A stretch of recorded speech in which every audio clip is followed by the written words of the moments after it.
Bonjour. Après vous avoir présenté la récursion, je voudrais vous en montrer un exemple plus complexe, que j'espère que vous allez trouver intéressant, qui va, comme pour les menus, mettre en jeu une liste de listes, mais à un seul niveau cette fois-ci. Prenons l'exemple d'un carnet d'adresses. Un carnet d'adresses, c'est plusieurs informations pour chaque entrée. Dans un programme de mail, ce pourrait être le prénom, le nom, l'adresse email et pourquoi pas un numéro de téléphone et d'autres informations. Les informations liées à une personne peuvent donc être décrites comme une liste. Sauf que bien sûr, dans un carnet d'adresses, vous allez avoir plusieurs correspondants, donc une liste de listes. Au résultat, votre carnet dans un programme Python finira par ressembler à quelque chose comme cela.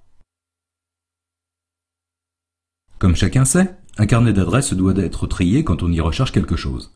Et là, problème. Certes, nous avons la méthode sort pour trier une liste, mais si nous l'appliquons à notre carnet, nous obtenons la liste triée, mais par prénom. Évidemment, on peut se dire, eh bien, il n'y a qu'à mettre nom, puis prénom. Sauf que parfois, quand on ne se rappelle pas très bien le nom de famille, ou que l'on a des incertitudes sur son orthographe, on peut aussi être intéressé par un tri par prénom. Je suis à peu près certain que, comme moi, il y a des gens dont vous ne connaissez que le prénom. En fait, les deux tris peuvent être intéressants. Et ce serait dommage d'avoir un ordinateur et de ne pas être capable de trier les données comme on le veut. Puisque nous savons comment trier la liste par prénom, écrivons une fonction qui nous permettra de trier par nom. Tout ce qui est recherche et tri est ultra important en informatique. Dès que vous recherchez la moindre chose sur le web, y compris YouTube, il y a d'abord identification de ce qui correspond à votre recherche, puis des tris pour essayer de vous montrer d'abord ce qui a le plus de chances de vous intéresser. Les méthodes de tri, il y en a plusieurs. Cela va peut-être vous surprendre, mais il y a des livres entièrement dédiés à la question. Celui-ci, par exemple, est un classique, et son auteur, Don Knuth, est une des rockstars de l'informatique. Ce volume fait plus de 700 pages bien tassées, et si vous entretenez avec les mathématiques des relations courtoises mais distantes, ce n'est sans doute pas un livre pour vous. Mais je vais quand même essayer de vous en distiller quelques gouttes. Le gros problème des tris, c'est qu'ils tiennent mal la charge. Cela demande plus de 100 fois plus de travail pour trier 100 fois plus de valeurs. Et si l'on utilise un mauvais algorithme, cela peut être 10 000 fois plus de travail. Pour simplifier très grossièrement, le coût du tri va dépendre du nombre de comparaisons que l'on va faire. Plus on effectue de comparaisons, plus cela va prendre de temps. Il y a d'autres choses qui interviennent, comme le nombre de permutations que l'on devra effectuer, mais le nombre de comparaisons est un bon indicateur. Je vais vous montrer un tri non récursif assez classique, le tri par minimum successif. L'idée est de commencer par trouver la valeur la plus petite. On dit d'abord que la valeur la plus petite est la première. Puis on compare à toutes les valeurs qui suivent, et si l'on en rencontre une plus petite que la plus petite vue jusqu'à présent, eh bien on mémorise que c'est celle-là. Quand on est arrivé au bout de la liste, on est certain d'avoir la plus petite, et on la met au début en l'échangeant avec la première. Et après ? Eh bien, on oublie la première, et l'on recherche la deuxième plus petite en partant de la deuxième valeur, et ainsi de suite. On voit que pour trouver la première valeur, s'il y en a n dans la liste, on fait n-1 comparaisons. Pour la deuxième, n-2 comparaisons, et ainsi de suite. Au total, on aura n-1 plus n-2 plus n-3 plus une comparaison, ce qui se calcule comme valant n fois n-1 sur 2. Il y a 50 ans, un jeune mathématicien anglais de 26 ans, Tony Hoare, a inventé une méthode de tri qu'il appelait quicksort, qui veut dire tri rapide, et qui est à ce jour restée la plus efficace des méthodes de tri générales. Tony Hoare est aujourd'hui Sir Anthony Hoare, un vieux monsieur anobli par la reine, ce qui était mérité, et une autre des légendes vivantes de l'informatique. L'idée géniale de Hoare a été de se dire que puisque cela coûte plus de 2 fois plus de temps pour trier 2 fois plus de données, eh bien, si au lieu de trier n valeurs, on en trie 2 fois la moitié, c'est-à-dire n sur 2, on va être gagnant. On va donc prendre la première valeur, comme précédemment la comparer à chacune des autres valeurs, mais pour faire 2 paquets avec les autres valeurs, les valeurs plus petites et les valeurs plus grandes. Ensuite, on va récursivement trier chacun des paquets, qui évidemment ne seront de taille égale que si par le plus grand des hasards, la valeur choisie au début tombe au milieu de la liste.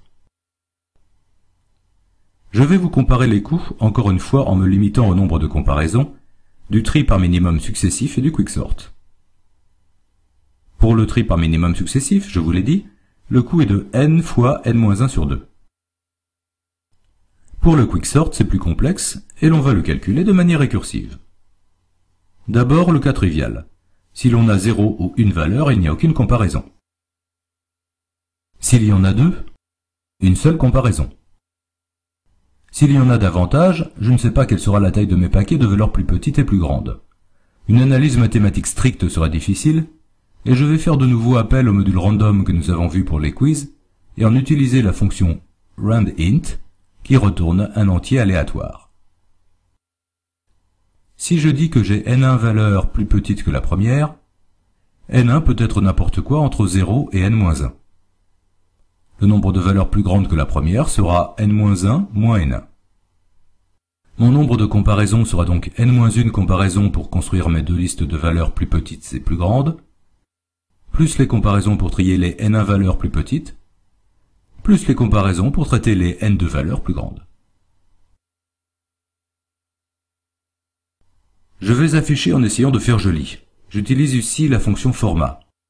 Ce n'est pas très important, mais dans un texte, j'indique avec des accolades là où je vais mettre les valeurs passées en argument à format. 1 correspond au deuxième paramètre. Après deux points, un signe supérieur indique que je veux aligner à droite, inférieur alignerait à gauche et accent circonflexe entrerait. 20 est la largeur de ma colonne, et S veut dire que c'est du texte. Pour un entier, il faut mettre D. Je boucle sur des puissances de 10, de 1 à 5, et voilà le résultat. Évidemment, la fonction randint fera que deux exécutions successives me donneront des résultats différents pour le quicksort, mais pas très différents. Vous voyez qu'il n'y a pas photo. Quand le tri par minimum successif demande presque 50 millions de comparaisons pour trier 10 000 valeurs, le quicksort est dans les 10 000 à 15 000 comparaisons. Pour coder le quicksort sur mon exemple, je vais commencer par coder une fonction de comparaison, vient avant, qui retourne vrai ou faux, suivant que le premier argument doit venir avant le second ou pas. Rappelez-vous que mes arguments sont des listes, prénom puis nom. Si les noms sont différents, je retourne true ou false, attention, majuscule obligatoire, suivant l'ordre des noms de famille. Si le nom de famille est identique, je trie suivant le prénom. Maintenant le tri. Je commence par regarder le nombre d'éléments dans ma liste. 0 ou 1, je retourne ma liste telle quelle. 2 éléments, je les compare, et s'ils ne sont pas dans le bon ordre, je les intervertis. En informatique, quand on intervertit, on a besoin d'une autre variable, c'est comme quand on transvase des liquides. S'il y a plus de 2 éléments, je prends le premier élément comme référence, je crée une liste pour les éléments plus petits, une pour les éléments plus grands, et je boucle pour mettre mes éléments dans l'une ou l'autre liste.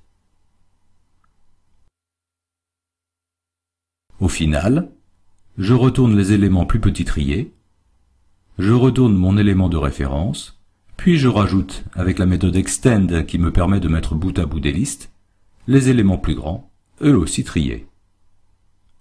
C'est fini, et j'espère que vous n'aurez pas eu besoin d'aspirine.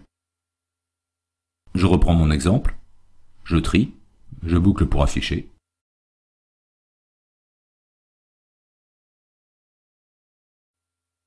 Et voilà le travail.